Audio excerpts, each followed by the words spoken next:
నిమ్స్ డాక్టర్లు అరుదైన ఘనత సాధించారు. ఖమ్మం, హైదరాబాద్కు చెందిన ఇద్దరు అబ్బాయిలకు ఎక్స్ట్రా ఎనర్జీ వల్ల గుండె వేగం పెరగడాన్ని గుర్తించారు. చిన్న వయసులోనే గుండె సంబంధిత వ్యాధితో అవస్థపడుతున్నారు. సాధారణం కంటే అధిక వేగంతో గుండె కొట్టుకోవడంతో చెమటలు పట్టి వణుకుతూ కుప్పకూలిపోయి ఇబ్బంది పడుతున్నారు. రేడియో ఫ్రీక్వెన్సీ అబ్లేషన్ పద్ధతిలో ట్రీట్మెంట్ ఇచ్చి వారి ప్రాణాలను కాపాడారు డాక్టర్లు. తెలుగు రాష్ట్రాల్లోని ప్రభుత్వ హాస్పిటల్లో ఇలాంటి పద్ధతిలో చికిత్స అందించడం మొదటిసారి అంటున్న నిమ్స్ కార్డియాలజిస్ట్ డాక్టర్ సాయి రమేష్తో శ్రీశైలం ఫేస్ టు ఫేస్. నుంచి ఎప్పుడు ఎట్లాంటి వ్యాధి వస్తుందో భయపడాల్సినటువంటి పరిస్థితులు ఈరోజు మారినటువంటి జీవనశైలి కావచ్చు, ఆహారపు అలవాట్లు కావచ్చు, ఇంకో సమస్య కావచ్చు. కానీ ఎప్పుడు ఏదో ఒక సమస్య మాత్రం వస్తుంది. అయితే అది వయసుతో తేడా లేకుండా వస్తుంది. ప్రస్తుతం నిమ్స్ ఆధ్వర్యంలో ఒక 2 రేర్ సర్జరీ చేశారు. పిల్లలు అంటే చిన్న వయసులోనే ఒక అబ్నార్మల్ సమస్య ఎదుర్కోవడంతో లైఫ్ స్టైల్ లీడ్ చేయడం ఇబ్బందిగా మారింది. వాళ్ళ సమస్యను గుర్తించి వాళ్ళకి ట్రీట్మెంట్ చేసి వాళ్ళ నార్మల్ లైఫ్ స్టైల్ లీడ్ చేసేలాగా చేశారు. ప్రస్తుతం కార్డియాక్ సంబంధించినటువంటి డిపార్ట్మెంట్ చేసింది. ప్రస్తుతం మనతో ఎవరైతే పిల్లలు ఉన్నారో వాళ్ళు ఉన్నారు. అసలు నీకు ఏమైందన్నా, ఎక్కడి నుంచి వచ్చినావు, ఏమైంది, అసలు ఏం ప్రాబ్లం ఉండే, అప్పుడు ఎట్లాంటి ఇష్యూస్ ఉండే? నాకు చిన్నప్పటి నుంచి దడొచ్చేది. దడొచ్చినప్పుడు బాగా స్పీడ్ కొట్టుకునేది, 240, 250 కొట్టుకునేది. అంటే ఇంకా నాకు అర్థం కాదు కాదు బీపీ డౌన్ అయ్యేది, బీపీ పెరిగేది. ఎవరైనా మాట్లాడే ఉంటే బాగా స్వెట్ వస్తుంది.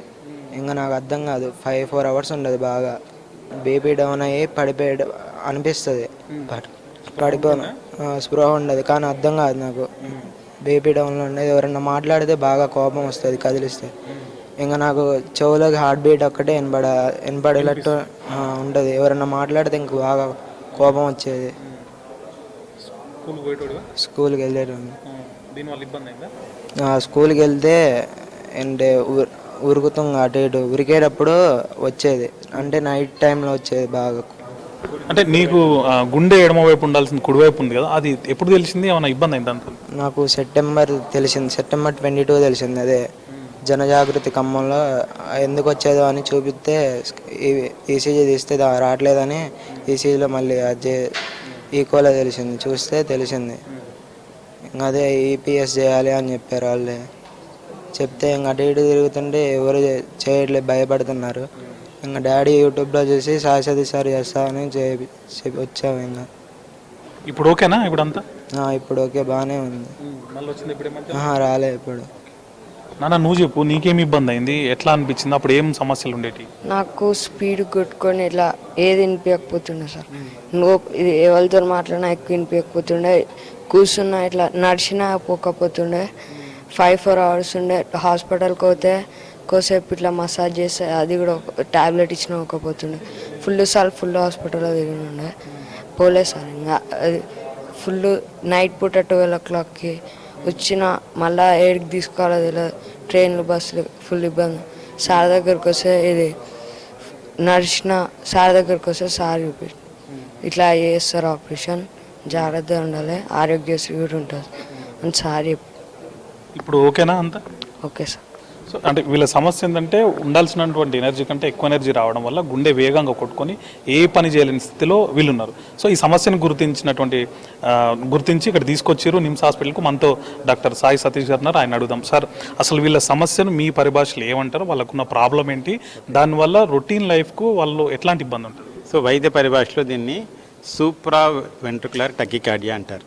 పెరాక్సిస్మల్ సూప్రా వెంట్రుకులర్ టకికార్డియా అంటే గుండె సడన్గా తీవ్రంగా స్పందిస్తూ మామూలుగా 70 కొట్టుకున్నటువంటి గుండె 200-250 వరకు స్పీడ్గా కొట్టుకోవడం మొదలు పెడితే గుండె నుంచి వచ్చేటువంటి రక్త ప్రసారం అనేది పూర్తిగా తగ్గిపోతుంది. ఎప్పుడైతే గుండె నుంచి రక్త ప్రసారం పూర్తిగా తగ్గిపోతుందో పేషెంట్కు ఆయాసం రావడం, కళ్ళు తిరగడం, ఎందుకంటే మెదడుకు సరైనటువంటి రక్త సరఫరా అందదు, చెమటలు పట్టడం, బీపీ లో అయిపోవడం, దీనిలన్నిటి వల్ల స్పృహ లేకుండా పడిపోవడం కూడా జరగచ్చు. సో దీనిలన్నిటికీ గుండెలో అబ్నార్మల్ ఎలక్ట్రిసిటీ సర్క్యూట్ ఫామ్ కావడం అనేది మోస్ట్ ఇంపార్టెంట్ ఆస్పెక్ట్. చిన్న వయసులోనే ఒక రకమైనటువంటి అబ్నార్మల్ ఎలక్ట్రిసిటీ జనరేషన్ ఒకరిలో, అబ్నార్మల్ ఎలక్ట్రిసిటీ కండక్షన్ ఒకరిలో, ఇలాంటి రేర్ ఫినామినాలు ఇంత చిన్న వయసులో చేయడం కూడా చాలా అరుదుగా జరుగుతూ ఉంటుంది మిగతా సెంటర్స్లో కూడా. సో ఈ రెండు దీనివల్ల ఈ 3D మ్యాపింగ్ అనేటువంటి ఒక సొఫిస్టికేటెడ్ టెక్నిక్ ద్వారా మనము, తర్వాత ఇమేజ్ రివర్సల్ అనే ఒక క్యాత్ ల్యాబ్లో ఉండే ఒక దీని ద్వారా ఇవన్నీ కొద్ది వరకు హెల్ప్ చేస్తాయి. కానీ అల్టిమేట్లీ మనకు సుదీర్ఘ అనుభవం ఉండి ఇలాంటి కేసులు చేయగలిగిన కార్డియాలజిస్టులు మాత్రమే ఇలాంటి సంక్లిష్టమైన కాంప్లికేటెడ్ కేసులు సక్సెస్ఫుల్గా చేయగలుగుతారు.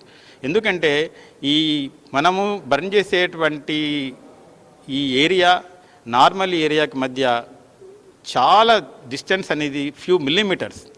మనం ఈ అబ్నార్మల్ ఎలక్ట్రిసిటీని బంద్ చేసేటప్పుడు నీ కెథిటర్ ఏమాత్రం లేకపోతే నువ్వు ఏమాత్రం సరిగా ఐడెంటిఫై చేయకపోయినా కానీ మనకు నార్మల్ టిష్యూ డ్యామేజ్ అయిందంటే కన్నా అది పూర్తిగా పేషెంట్కు అపాయకారిగా మారి పేస్ మేకర్ పెట్టాల్సి వస్తున్న అవకాశం ఉంటుంది.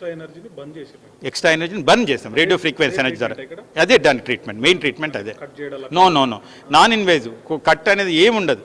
తొడలోను మెడలో నుంచి ఉండే రక్తనాళాల ద్వారా ఎలక్ట్రోడ్ కెథిటర్స్ పంపించి ఈ అబ్నార్మల్ ఎలక్ట్రిసిటీని ఎక్కడ జనరేట్ అవుతుంది, ఎక్కడ ప్రసారం అవుతుంది, దానిని మనము ఐడెంటిఫై చేసి ఈ రేడియో ఫ్రీక్వెన్సీ ఎనర్జీ డెలివరీ చేసి తగిన మోతాదులో ఫర్ బ్రీఫ్ సెకండ్స్లోనే, ఎక్కువసేపు కూడా ఇవ్వకూడదు, ఫ్యూ సెకండ్స్ వాట్స్లో మెజర్ చేస్తాం. పెద్దవాళ్ళు అయితే 40 వాట్స్ ఎనర్జీ ఇస్తాం, చిన్నపిల్లలు అయితే 10-20 అలాగా స్లోగా స్టెప్అప్ చేసుకుంటూ అవసరమైతే పెద్ద ఎనర్జీ పోతాం కదా, చిన్నపిల్లల్లో 20-30 వాట్స్ కన్నా ఎక్కువ పోం. సో ఇవన్నీ చాలా జాగ్రత్తలు మెలకువలతో చేయాల్సినటువంటి ప్రొసీజర్స్ ఇవన్నీ. నెక్స్ట్ వాళ్ళకి ఏమన్నా రిపీట్ అయిద్దా, ఎట్లాంటి సిచ్యువేషన్? 99% రిపీట్ కాదు. ఆ 1% ఛాన్స్ రిపీట్ అయినా కానీ మనకు తెలుసు ఈ అబ్నార్మాలిటీ అనేది ఎక్కడ నుంచి వస్తుందని. కాబట్టి సెకండ్ ప్రొసీజర్ చాలా ఈజీగా చేయొచ్చు. బట్ మనం ఎన్నో ఇప్పటికి దాదాపు 1000 కేసులు చేసాము గత 20 ఏళ్ళుగా. ఇటు రిపీట్ అనేది నాకు I can count on the fingers. Thank you sir. చూసారు కదా, ఇద్దరికి ఎక్స్ట్రా ఎనర్జీతోని గుండె కొట్టుకోవడం వేగం పెరిగిపోయి వాళ్ళు అనేక సమస్యలు ఎదుర్కొన్న కారణంగా రొటీన్ లైఫ్ను లీడ్ చేయలేని సిచ్యువేషన్కి వాళ్ళు వచ్చారు. వాళ్ళ తల్లిదండ్రులు కూడా ఇక బతుకుతారో లేదన్నటువంటి హోప్స్ కూడా వదిలేసుకున్నటువంటి సందర్భంలో నిమ్స్ ఆసుపత్రి వైద్యులు వాళ్ళకి ట్రీట్మెంట్ చేసి వాళ్ళను మళ్ళీ రొటీన్ లైఫ్ లీడ్ చేసేలాగా చేసుకొచ్చారు. కెమెరామెన్ సాయితో శ్రీశైలం V6 న్యూస్, హైదరాబాద్.